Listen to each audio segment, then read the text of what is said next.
Gelombang penolakan pembatasan pemain naturalisasi dalam Liga Indonesia musim depan bermunculan dari sejumlah pemain naturalisasi, seperti Marco, Stefano Lillipali, hingga Erza Walian.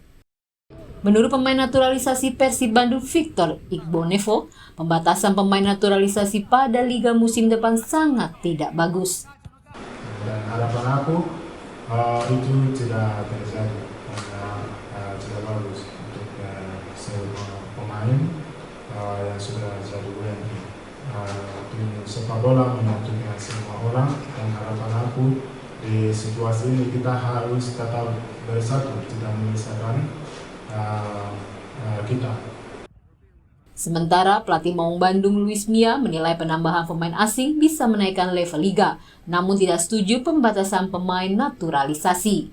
It's impossible to talk about this possibility. It's not official. For me,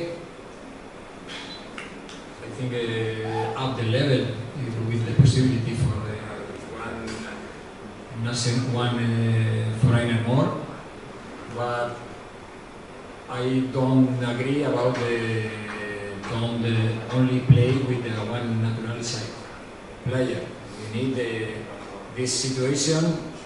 The country in your moment have the possibility for the players for naturalized. I don't understand now the possibility for close the possibility for play with the naturalized, no? Because, for example, Victor, no? I don't understand. Manajemen Persib Bandung akan mencarikan solusi untuk masalah ini, mengingat Maung Bandung memiliki beberapa pemain asing seperti Victor Igbonevo, Marco, dan Erza Walian. Ahmad Fadilah, Kompas TV, Bandung, Jawa Barat.